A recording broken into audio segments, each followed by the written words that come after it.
This is Health Now with me, Jane Kariuki. As you're aware, we have been running and hosting episodes on loss. And we have tackled and looked at several losses that we as human beings go through. Today, we are going to have a brief break. We handle something that is also very, very critical and very important in our lives.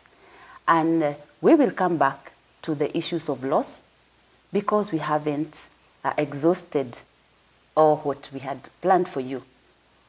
Health Now Show is a show which looks at your health issues. And we are telling ourselves, as we communicate and share with you, our viewer, that Health Now Show is your friend in any issue or matters health. And today is no different. We are going to talk about a topic that is very dear to my heart. And as a professional, I most times find that we are getting people having issues. They have mental issues, but how do they know that they have those mental issues? And when they know, do they know what are some of the symptoms they need to watch out for? And when they have known the symptoms that they need to watch out for, do they know who they can go to and where they can go to get this information and to get the help that they need to help them in their lives? So today, we are going to look at a topic: depression. Last year, 2021, in Kenya, the Ministry of Health hosted stakeholders from different sectors, from the health sector and also from other stakeholders in other sectors. And one of the main issues was looking at mental health.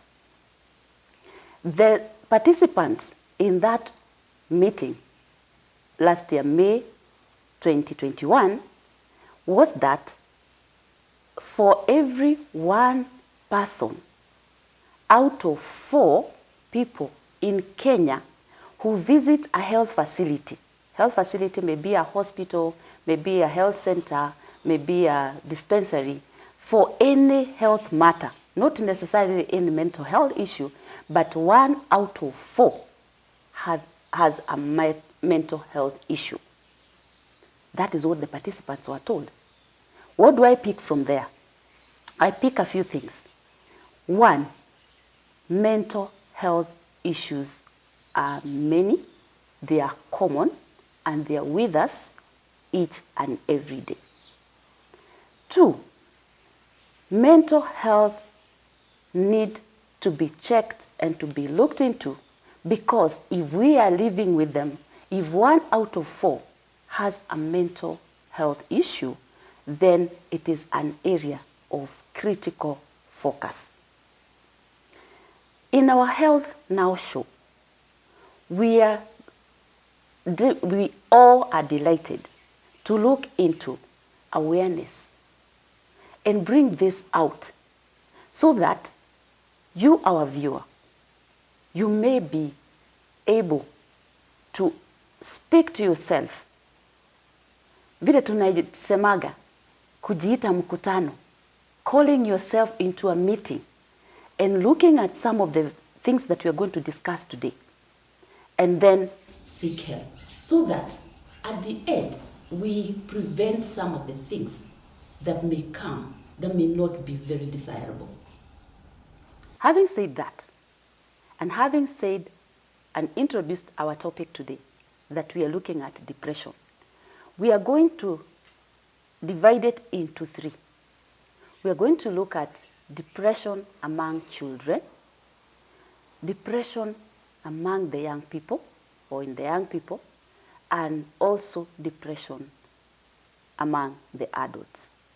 We'll do 3 parts, and each part will be able to handle issues related to that age and that stage. Today, I'm very excited, very, very excited to have a guest. This guest now is not new to us. We have had her on set, and today I'm so excited to introduce my friend, a professional counselor, Becky Gitau. Becky told me the other day that she's called Rebecca. But for me, because of where we have come from, I call her Becky. And I want to just bring that one to us, our viewers, that let's refer to her as Becky because she also calls herself Becky. Yeah. So, Becky, welcome to our session today. Thank you, Jane. And without going so much, I would like to introduce yourself because I believe that we have many more viewers that are watching us that have not been with us, and I will take this opportunity again to welcome them to our show. So kindly, welcome. Thank you introduce so much. yourself. Yeah, thank you so much, Jane. Yeah. Yeah, it's true. Becky is my name. Yeah. Actually, that's yeah, Rebecca Gitau, but most people know me by the name Becky. Yeah. I also love it. I don't know. I have fallen in love with that word. Yeah. So, yeah, I like it. Becky Gitau is my name. Yeah. I'm a clinical psychologist. Yes. And I have practiced, I think, can't remember, but for the last maybe past 15 years. Yeah. I'm a PhD student. Yeah. They're taking clinical psychologist, almost graduating. Yes. Now to be a full-blown daktari. Dr. Becky. Yeah, so day in, day out, I practice this helping a profession.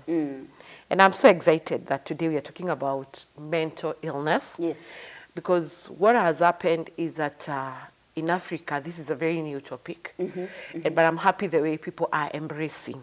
And like you have said, last year we even had our president talking about it and declaring mental illness as a national disaster. True. And I'm happy I was also involved in part of making the policy and the guideline that was made, especially in the management of mental illness. Yeah. So that's what I do. Yeah. Even where I work, I'm in charge of mental illness and all those access to the services. Yeah. Yes, that's briefly me. Yeah. And I'm excited to come and discuss that topic. Okay. Yeah. Karibu sana. Thank you. Karibu tena. Thank you. Yes, so now let's start where it all starts. We're talking about depression. Kindly unpack for us what depression is all about. Thank you so much. Yeah, I'll start by saying depression is a brain disorder, but it's other mental illness. We have different types of mental illness, many types of mental illness, but I think people just talk about depression. We have mood disorders, we have psychosis, I mean, we have psychotic, we have bipolar, we have so many types of mental illness. So depression being one of the mental illness or mental disorders. Let me first of all give our viewers, a background of mental illness and mental wealth and health. Yes. Because this is where now when people understand this, they'll stop the stigma and will come out and talk about it. Because I guess the reason why we are not talking about mental illness is a stigma. Yeah. And this is where I say mental illness is just like any other kind of illness. The only difference is that it affects the brain.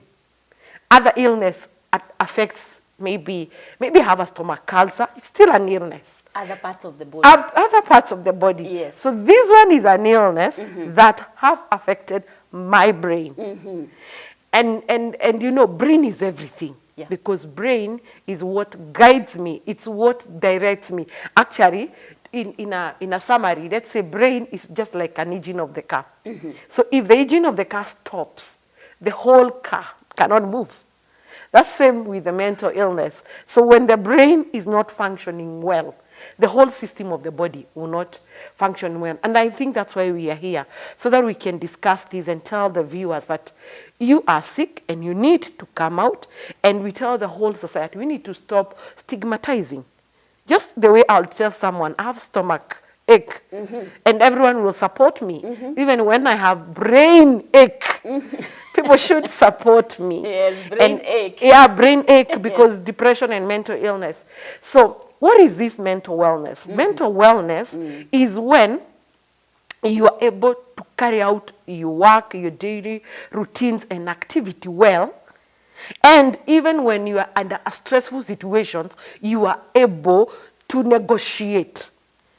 So the fact that you are mentally stable and well is not an absence of stress. It means you'll be able to negotiate and you're able to carry out your daily routine and activities well. Yeah. But when you have mental illness, you will not be able to carry out your daily activities. They are affected. And again, in case there is a stressful situation, and this is what I want to tell viewers, no one doesn't go through stressful situation. It's normal, and actually we say it's healthy. Yes. Because what stress does, it makes you think out of box. It makes you probably push yourself higher. It makes you think of alternative and all that. So when you're mentally ill, the stress may finish you. But when you're mentally healthy, you'll be able, actually the stress will build you. Now coming to our topic, depression. First of all, let's all agree that this is a word that has been misused. Because anytime you feel sad or you see someone is sad, what do people say? I think depressed. she is depressed, or he's depressed, or I'm depressed. Yeah, actually people talk about, even they tell themselves, ukiongea na Betty, when you're talking to Becky, you say, I'm depressed. Yes, yes. So loosely. Yes. I'm depressed. Yeah. Yeah. And I think that's why we are here to create this awareness, because depressed moods could be like stress, Yeah. which is normal. Yeah. But today we are talking about clinical depression. And we'll see what is the difference between, those sadness, normal sadness, and normal, normal depressed mood and clinical depression. So let's start with the normal sadness mood. This is normal to so many people. You can wake up like the way today we woke up and it's raining, and you're trying to think, how do I negotiate? Yeah. You are in a traffic. You are late for work. You don't have money, I mean, there are many things that are surrounding us that can make us become sad and have low moment. So that is not depression. No. That is just, those are normal things that affect us, and they may put us into a low moment. Yes, they may affect the way we see things. So what we say, when you're in such situation, of course, when they are prolonged, when the raw moment, the sadness and the hopeless are prolonged, they can trigger, or they can push to depression. But what is this clinical depression? What is this clinical depression that we are talking about? And I like the way, Jane, you said that, as I need to call myself meeting and ask myself, could I be going through just sadness or a clinical depression? True. So a clinical depression is where you manifest symptoms that we are going to talk about, but you look at those symptoms, they have been persistent for the last 2 weeks. Yes. And we have a manual. And I always say it's a Bible for psychologists and clinical psychologists that guides us and that tells us, when Jane, you come and see me and you tell me these symptoms have been persistent for the last 2 weeks, I'll just go back to my manual and it will guide me. And we call it the DSM. Yes. So DSM, nowadays we have the DSM-5. Yes, 5. So this is like a dictionary. Yeah. This is like a Bible that guides me, Yes. that I'll be able to diagnose you and say for sure, Yes. Jane is, clinically depressed. Yes. Because for the last 2 weeks, Yes. she has been going through, so I'll talk about these things. Yes. So if viewers, you have been going through this, think about it. One, you have lost interest. And this, we have the emotional and behavioral. Yes. So emotional, there's something that you loved. Yeah. to do. You are hyper. You loved to watch something. You loved to do this activity. But for the last 2 weeks, you do not do it. You have no interest. And for those who are also in an intimate relationship, their libido goes down. Even sexual activities go down. The other thing is something we call insomnia. Sleeping pattern disorders. Let me simplify to normal, to a local mwananchi. Yes. You know, sleeping patterns. Yeah. So you realize you cannot sleep well. Or you are oversleeping. And sometimes oversleeping is because you're feeling hopeless. Because you don't want to wake up. The question is, I'm waking up to what? You know? Why should I wake up? And that's what the mind always is reminding you. So you feel hopeless, you feel guilt, you feel worthless, you know? No meaning in life. No meaning in life. Yeah. If you feel this for the last, persistent for 2 weeks, Yes. Probably you need to go and check for help. Even eating this pattern, you are overeating or not eating at all. Yeah. So you have lost appetite. Yes. Or there is increased in appetite. Okay. So you find you are eating too much. And in most cases, you find you're not eating the right food. Because, you know, the mind is telling you, I need to munch. Because of the pain, the mind. Remember I said it's sick illness of the mind. Yes. There is an ache in your mind. Yes. So, of course, those and many more are some of the emotional that you need to check and ask yourself, and something else, and I would have forgotten this, irritable. You're very, very irritable. Anything small, your fuse goes up. Yeah. And excessive shame and guilt, you know, excessive. You keep on feeling guilt, and of course the feelings of that you want to leave this world. I don't know whether you have heard people saying, you know, the way I'm feeling, I just want to go. And you ask them where. I go and I don't come back. So viewers, if you have someone who keeps on telling you that, those are suicidal ideations. Yes. You need to take care. And especially, I don't know, as women, I remember my mom used to say, I go to a mountain, I can't remember. And I will not come back. That's a mountain that is going to relieve my issues. Yeah. My issues. Yes. So we want to go because you know what? The brain is aching. Yes. And I need to run away. Sometimes we don't know where we are running away. But our mind is telling us, if I would run away, I'll feel better. So viewers, if you feel that, those are emotional. We also have the behavioral. So behavioral is when you have the emotions, you're looking for ways to cope. You know? And some of the ways to cope are just to disrupt. Because of the pain, you want to disrupt your mind. And that is where now pushes us to look for a coping mechanism. Yes. So that now that I feel better, I relieve the pain. And relieving that pain is just like using the painkiller.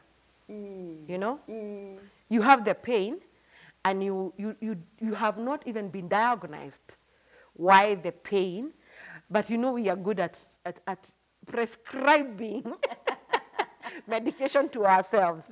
And that's what and that's what happens when the brain is aching. So you look for ways to what you look for a painkiller. And some of these painkiller are very destructive and they harm us. And again, they become addictive. For example, some of these coping mechanisms could include using of excessive drugs. And drugs here, I mean, it could be alcohol, it could be other types of drugs. And I'm sure we'll also see with our young people. And so what it does, it gives the brain a temporary relief.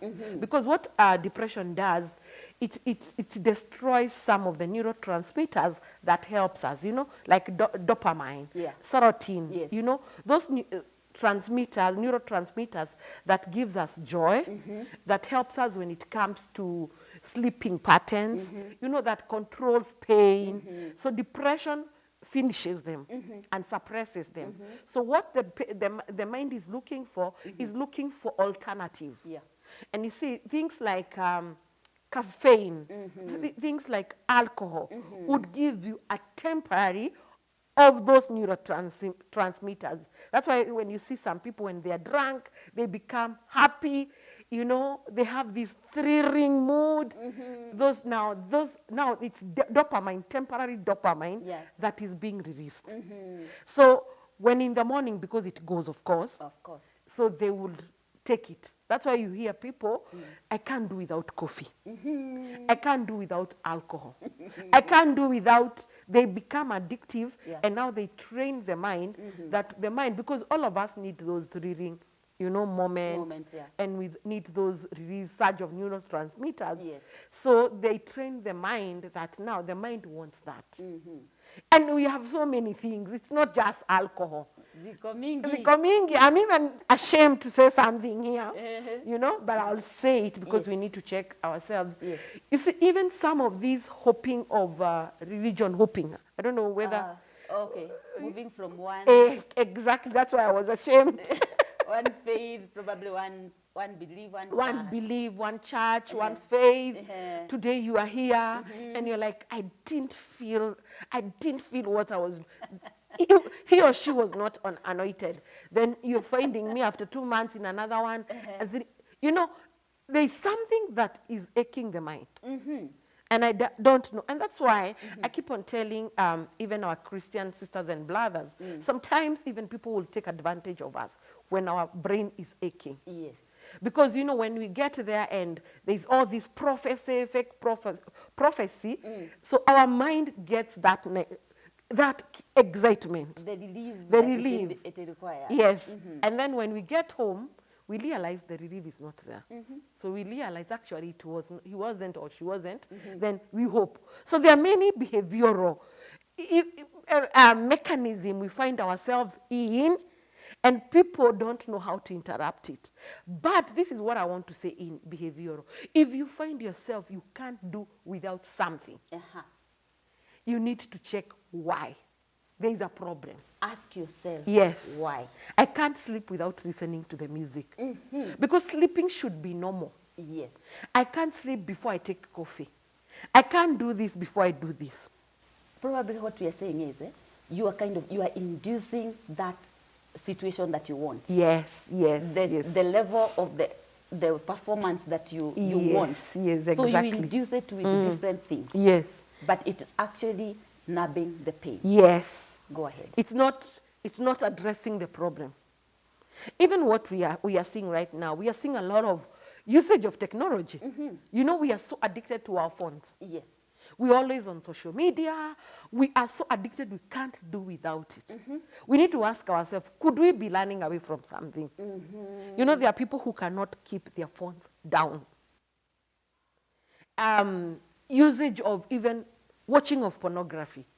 And we have so many adults, now forget about children, who are addicted to that. Why? Because they also went through something. And they realize they can't cope. Yes. Remember what we are saying, it's just something to help coping. Ladies, we are always shopping. Even when you get money, even if you don't have, you're always finding yourself, you are addicted to shopping. Buying things you even don't want. That you're not even going to use. Yeah, you're not going, because just buy and keep in the house. It's addiction. So in general, what we are saying, if you find yourself, you are addicted to something, you can't do without that something, you need to check for help. Because that's another way of saying, could be you're clinically depressed. Yeah. And maybe as we go now to their next episode, I want to say, you see, depression sometimes is very hard for people to detect.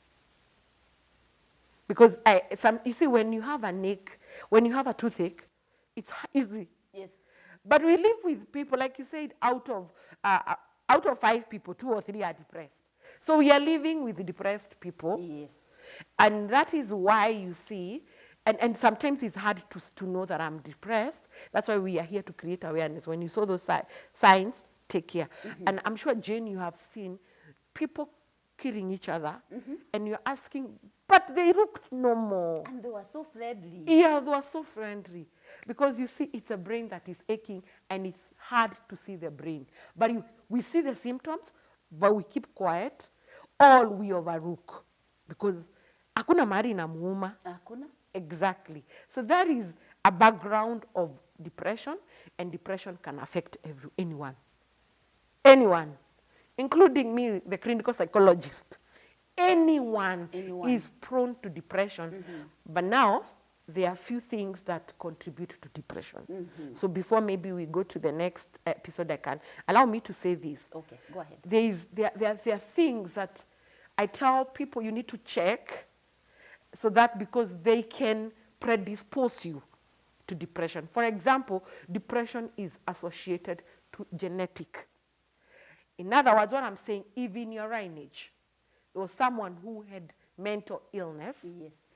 if, like for example, your grandmother, whatever, whoever in your lineage, you are a relative in your maternal and your paternal, Yes.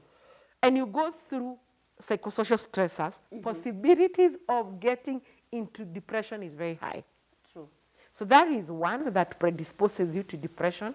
The other thing that predisposes us to depression, it could be brain damage. You know, brain damage have been associated with depression.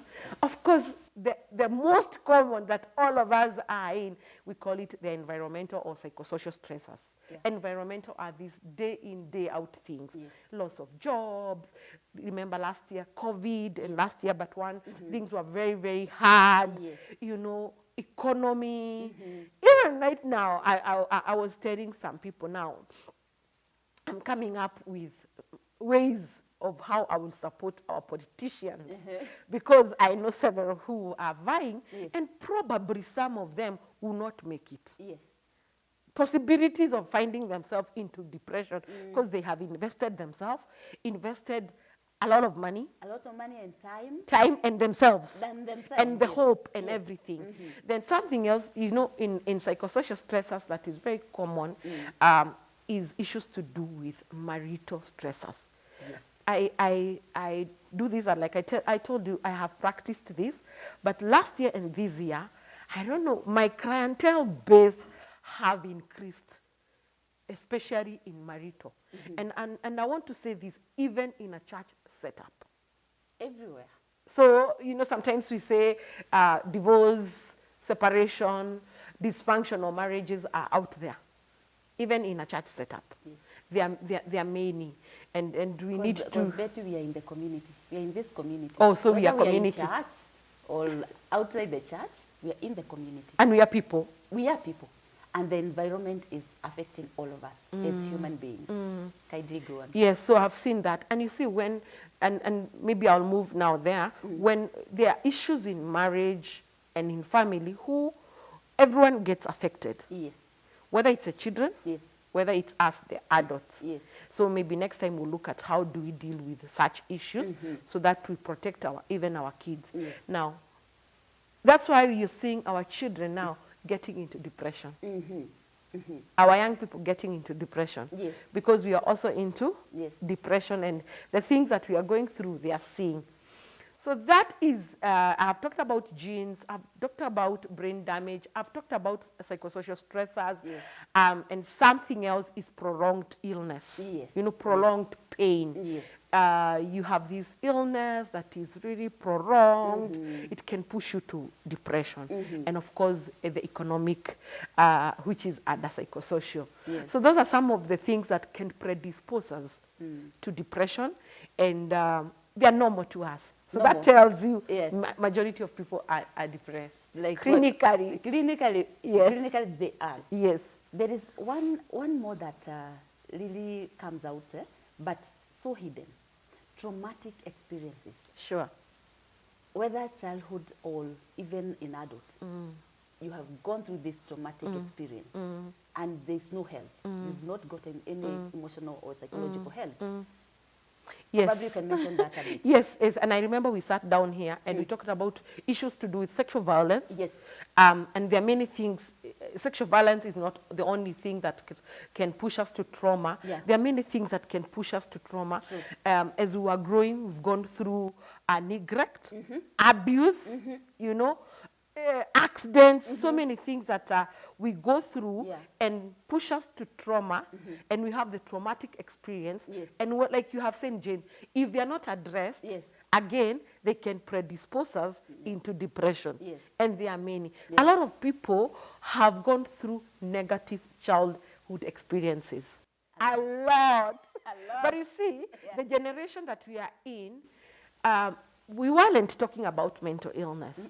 Because remember, mental illness was associated with Mathare Hospital. You see? And people, umeruka kichwa. And people didn't know that it's an illness. Si kupenda kwako. It's an illness.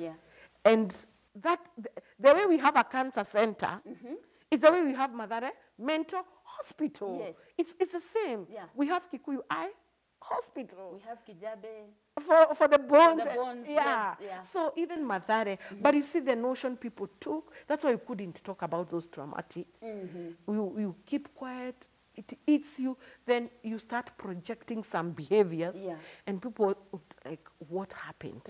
It's those issues. Now I'm depressed. Now I don't know how to cope. Now I have to look for coping mechanism. Now I have to. That's what happened. That's a pattern. Yes. And another one that is very hidden again, probably before we go to now the children, is the collective grief. Sometimes when grief happens in the community, you find that the whole community really talking about what the losses that they've gone through. So sometimes people will take that information, that loss, and internalize it even as individuals, and that can lead into depression on an individual level, because it has come into the community because of who this person was in their lives. I agree with you. But now, even having said that, like last year we went through a lot of grief. And you remember, grief needs a lot of support. And that was the year where we could not have, you know, those 2 years where we could not have those social interactions because of COVID. So you see, people are still dealing with that because we didn't have the system, you know, the support system. Because you lose someone, we can't come, you know, and the people who are very close to you can't come. So the support system, one, you are grieving and you have no support system. And then the period of burial, it is done very fast. Yes, very. Time of closure, hakuna. And we are Africans, you know. If it's Western world, they don't mind. For us, we want to stay with the dead. So that, so that we do closure. That's us, you know. It's African us, and that's how we've been socialized. We want to come and live together. We live together, talk about 7 days, see people, eat bread together and tea. It's therapeutic. It is. It's very therapeutic. But you see, we never had that. So, and you know, grief, what grief does, it's also part of depression. Many people go through grief depression. And you know, you have to negotiate the 5 stages. The 5 stages, So you have no time to negotiate. So before you think you've buried. So I agree with you. Okay. Our viewer, stay tuned.